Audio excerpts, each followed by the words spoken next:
تبدأ قصة فيلمنا النهاردة من أمريكا، وبنشوف باص مدرسة وفي مجموعة من الطلاب، وأثناء مرورهم من الطريق بيشوف سواق الباص بنت مربوطة على الطريق وقرر إنه ينزل ويساعدها. وأول لما نزل عشان يشوفها اتفاجئ إن لقاها ميتة، وفي نفس اللحظة بيجي عليهم شخص غريب كان لابس لبس أرنب وكان شايل في إيده منشار كهرباء. بعد كده بيدخل الباص وقتل كل الموجودين فيه، وبنشوف السفاح ده بيتحرك ناحية الغابة وبيلاحظ ناس مخيمة وقرر إنه يقتلهم كلهم بدون أسباب واضحة، وبدأ يتحرك ناحية خيمة تانية من الموجودين وبيشوف جواها بنت وقرر يقتلها. وفجأة بيشوف سلاح وبياخده معاه وابتدى يتحرك ناحية خيمة تانية بعد ما قتل البنت ولقى فيها مجموعة أشخاص فقتلهم برضه كلهم. وبنشوف أخو السفاح وبنعرف إن اسمه جو، وهو دايما كان بيساعده في كل جرايمه وبيخفي معالم الأشخاص اللي قتلهم السفاح، وكمان عشان يظهر للناس اللي بتعدي من ناحية طريقهم إن الطريق أمان ومفيهوش أي مشكلة. وكان بيخلي يفط للمحل بتاعه عشان يقدر يصطاد الناس ويقتلهم. وكان جو بيكلم أخوه السفاح الأرنب وبيقول له إن هو لازم يكون شرس أكتر ضد البشر لأنهم السبب في التشوه اللي حصل لوشه، وعشان كده كان لابس على طول لبس أرنب. وفي اليوم التاني بنشوف مجموعة أشخاص جديدة بيعدوا من نفس الطريق اللي قتلهم السفاح، لكن وهم في نص الطريق كانوا بيدوروا على محل عشان ياكلوا أي حاجة من عنده، ولاحظوا إن في يافطة للمحل اللي كان مخليها أخو السفاح. وأول لما دخلوا المحل شافوا جو موجود وطلبوا منه أي حاجة ياكلوها، وفعلا اداهم أكياس فيها لحمة، وبنعرف إنها اللحم للناس اللي قتلهم السفاح. وأول لما الشخص ده داق اللحم حس بطعم غريب شوية لأنه أول مرة يدوق طعم زي ده، وسأل الشخص ده جو عن مصدر اللحم، فرد عليه جو إن اللحم لحم كنغر عشان كده طعمه بيختلف عن بقية اللحوم، بس بيقرر جو إنه ما يقتلهمش. وأول لما الدنيا ليلت بنشوف جو أخوه السفاح الأرنب وهما بيتعشوا مع بعض، وبنعرف إن السفاح الأرنب كان بيحب الأرانب لما كان طفل لدرجة إنه كان مربي أرنب وكان مهتم بيه وبيأكله اللحوم، لكن جو اتعصب عليه وقال له إن الأرانب كائنات نباتية وهي ما بتاكلش اللحوم. وهنا حس السفاح الأرنب إن أخوه جو ما بيحبهوش ولا بيحترمه، لكن هو كان مستحمله عشان هو أخوه الوحيد، وكمان عشان كان بيدافع عنه لما كان بيتعرض للضرب والتنمر. وفي اليوم التاني بيلاحظ جو من خلال عدسة بندقية القنص بتاعته 4 بنات داخلين الغابة اللي هم عايشين فيها، وبنعرف إن اسمهم الأولى سيلين والتانية كيت والتالتة سارة والأخيرة سلين. وهنا بيبلغ جو السفاح الأرنب عن طريق جهاز لاسلكي وقال لي إن في 4 بنات جداد موجودين جوه الغابة ولازم تقتلهم بأسرع وقت. وبنشوف بعد كده السفاح الأرنب وهو في نص الغابة وكان شايل في إيده ساطور، وكانت سيلين في الوقت ده بتتمشى في الغابة وكانت مبسوطة جدا بالأجواء، وفجأة ظهر ليها السفاح الأرنب وبيضربها بسرعة بالساطور وبينجح إنه يقتلها ويخلص عليها. في اللحظة دي كانت كيت بتتمشى في الغابة وسمعت صوت صريخ سيلين لما تعرضت لهجوم السفاح، وأول لما راحت عشان تشوفها ظهر ليها السفاح الأرنب من وراها وقتلها. بعد كده بتشوف سارة وسيلين وهم بيوصلوا للمحل بتاع جو، وأول لما دخلوا لاحظوا إن المكان فيه فوضى كتير وما كانوش مستريحين فيه، وكمان كانت بتطلع من الكاس اللحمة ريحة مش حلوة. وأول لما شافوا الوضع جوه المحل بدأوا يغلطوا على صاحب المحل، بس هو كان مستحملهم وما قالش أي حاجة. وفي نفس الوقت كان جو وراهم وسمع كلامهم، وأول لما طلعوا من المحل هددهم جو بسلاحه وقال لهم إنهم دخلوا المنطقة بتاعته وإنهم محكوم عليهم بالموت، بعد كده بيضربهم وبيفقدوا وعيهم. وأول لما سيلين فاقت لقيت نفسها مربوطة هي وسارة، وكان معاهم جو والسفاح أخوه الأرنب. في الوقت ده سيلين بتسأل جو ليه بيعمل كده في الناس، فرد عليها إنه بيستمتع بقتل وتعذيب الناس وإن البشر ما يستحقوش إنهم يعيشوا، وإنهم كانوا بيضربوه هو وأخوه وكانوا بيتنمروا عليهم، وكل اللي حصل لهم ما كانش في حد بيدافع عليهم، وعشان كده قرروا إنهم ينتقموا من كل البشر ويقتلوهم. بعد كده بيقرر جو إنه يقتل سيلين، لكن سارة كانت بتتحايل عليه إنه ما يقتلهاش، وعرضت عليه سارة إنها ممكن تجيب لي ناس مقابل إنه يسيب أختها سيلين، وبنعرف إن هم في الأصل إخوات. بعد كده سارة ابتدت تتكلم مع جو وقالت لي إنها أول لما دخلت الغابة شافت مجموعة بنات مخيمة وهي هتجيبهم ليه مقابل إنه يسيبها هي وأختها، فوافق جو على الاقتراح وبلغها إن قصادها نص ساعة بس تقدر تجيبهم ليه، ولو ما جابتهمش هيقتل أختها، وحذرها كمان لو حاولت تهرب أو تبلغ الشرطة هيقدر يوصل لها ويقتلهم هما الاتنين. بعد كده فكها وخلاها تروح ناحية الغابة عشان تجيب ليه البنات. بعد كده بنشوف سيلين وهي بتتكلم مع السفاح الأرنب وبتقول له إنه طيب وإنه مستحيل يقتل البشر، وفجأة بيشيل السفاح القناع عن وشه وكان وشه مخيف جدا بسبب التشوه اللي فيه، وبيقول لها إن البشر الطيبين هما اللي عملوا كده في وشه وهم اللي دمروا حياته وضيعوا مستقبله، وكل اللي هو بيعمله ده عشان ينتقم منهم. في اللحظة دي بنشوف سارة وهي بتتمشى في الغابة وفجأة بتشوف البنات اللي مخيمة وهددت واحدة منهم بالسلاح وقالت ليهم لو هم ما جوش معاها هتقتل صاحبتهم، وفعلا وافقوا انهم يروحوا معاها وبتوديهم عند السفاح واخوه. وهنا بيسيب اختها سيلين وقال لهم انهم لازم يطلعوا من الغابة بسرعة وبعد وقت قصير لو شافهم هيقتلهم، وفعلا بيطلعوا بسرعة من الغابة. لكن وهم في الطريق حست سيلين بالندم وبتعاتب سارة على اللي حصل وان البنات ما لهمش ذنب يتقتلوا على ايد السفاحين دول، وقالت ليها كمان انها كانت المفروض تضحي بيها بدل البنات اللي ما لهمش ذنب. فبترد عليها سارة وبتبرر ليها انها عملت كده عشان لما مات ابوها وامها ما كانش ليها حد في الدنيا غيرها، ولو كان حصل لها اي حاجة ما كانتش هتعرف تعيش ولا تسامح نفسها. وفجأة بتقرب منهم عربية غريبة ونزل منها السفاح الأرنب وقرر يخطفهم مرة تاني. وفي اليوم التاني بنشوف رئيس قسم الشرطة وبنعرف ان اسمه جاك، وكان جاي على المنطقة اللي فيها جو اخو السفاح الأرنب، وهو جه المنطقة دي لان في شخصين من الشرطة اختفوا واخر مكان كانوا موجودين فيه هو الغابة اللي فيها السفاح واخوه. بعد كده جاك بيدخل على المحل بتاع جو وسأله عن الشرطة الشرطيين لو كان شافهم، لكن رد عليه جو انه ما شافش حد، وبيقول لي ان من فتره كبيره ما فيش اي حد من الشرطه جه هنا. بعد كده جاك بيديله البطاقه بتاعته وبلغه لو شافهم او عرف عنهم اي حاجه يكلمه على طول، ومقابل ده هو هيكافئه. وبنشوف بعد كده البنات اللي سلمتهم ساره، وجو كان محتار اي واحده فيهم يقتلها الاول، وكان بيختار بشكل عشوائي واختار بنت وبنعرف ان اسمها سام. في اللحظه دي بياخدها فوق مكان عالي ودخلها في برميل مليان مسامير ورماها من فوق، وبتموت البنت في الحال. وبيروح مره تانية للبنات عشان يختار التانية ويقتلها، والمره دي بيختار بنت اسمها ماري، بس هي قالت ليه ان عندها فلوس وممكن ياخدهم كلهم بس يسيبها تعيش، لكن جو بيتعصب عليها وضربها على وشها. في اللحظه دي بيحرر صديقتها اللي معاها وطلب منها انها تهرب بسرعه عشان لو لحقها هيقتلها، وهو كان عايز يلعب معاها. وفعلا بتطلع صديقتها من المكان وبتجري بسرعه، وبنشوف السفاح الارنب كان بيقطع في حجر، وكانت بتجري وهي خايفه وطلعت تستخبى في عربيه فان قديمه، لكن السفاح الارنب كان مراقبها من الاول وراح ناحيه العربيه وقعد يضرب فيها لغايه لما وقعت البنت وبتموت في الحال. في اللحظه دي جو بيحرر ماري وطلب منها انها تهرب، وعمل معاها نفس الموضوع اللي عمله مع صديقتها، وفعلا طلعت تجري من المكان بسرعه ونجحت انها تطلع على سقف عربيه وتحاول تدور على اي مخرج من المكان ده، لكن بينجح السفاح الارنب انه يوصل لها وخدها علقها مع ساره وسيلين. وبيقرر السفاح الارنب انه يقتل سيلين وخلى البندقيه على وشها وكان خلاص هيقتلها، واول لما ضغط على الزناد اكتشف ان البندقيه فاضيه وما فيهاش رصاص، وتعصب جدا السفاح الارنب على اخوه لانه نسي يخلي البندقيه فيها رصاص. وبنشوف ماري بتنجح انها تكسر الخشبه اللي كانت متعلقه بيها وقدرت انها تفك نفسها وتهرب، بس ما حاولتش تساعد ساره وسيلين لان ساره هي اللي سلمتهم للسفاح وكانت السبب الرئيسي في موت اصحابها. بعد كده بنشوف ماري وهي بتحاول تهرب من المكان،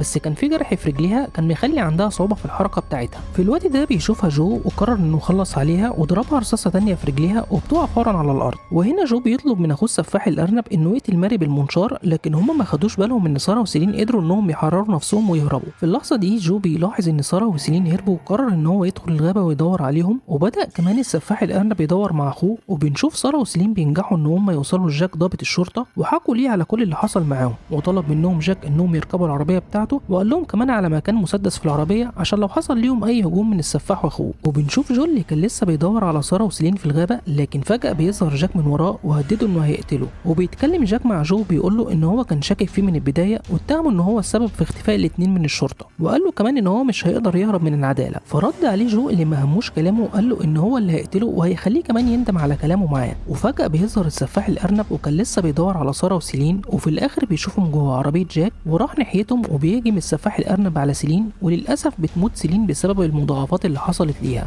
واول لما ساره شافت اختها ماتت انهارت وفجاه بتقتل نفسها بالمسدس اللي قال لها عليه جاك، لانها ما كانتش عايزه السفاح يتحكم فيها ويعذبها، وكمان لانها كانت متعلقه جدا باختها. بعد كده بنشوف جو اللي قدر ان هو يضرب جاك برصاصه في كتفه وبدا يتحرك عشان يخلص على جاك بشكل نهائي، وكان بيتهجم عليه ومسك وش جاك وكان هيدمر عيونه، لكن جاك بينجح انه يوصل للمسدس بتاعه وبيقتل جو برصاصه في رقبته. بعد كده بنشوف السفاح الارنب وبيسمع صوت ضرب النار وهو راح عشان يعرف ايه اللي بيحصل، فاتفاجئ بجو وهو بيتألم جدا من الرصاصه اللي ضربها عليه جاك، فطلب جو من اخوه السفاح الارنب انه يقتله ويخلصه من الالم اللي هو فيه. لكن قبل ما يقتله طلب جو من السفاح الارنب انه يكمل في قتل البشر وما يوقفش، وفكروا ان الناس هم اللي ظلموهم ودمروا مستقبلهم وهم كمان لازم يتحملوا نتيجه افعالهم. فوعدوا السفاح الارنب انه هيكمل في قتل الناس ومش هيقف. وهنا السفاح الارنب بيضرب جو رصاصه وبيموت جو في الحال. وهنا بيخلص فيلمنا، لكن في احداث تانية كتير هتحصل ما بين السفاح الارنب والضابط جاك، لان جاك نجح ان هو يعرف حقيقه الاشخاص اللي موجودين جوه الغابه. وبكده يخلص الجزء الاول من الفيلم، وانتظرونا في الجزء الثاني.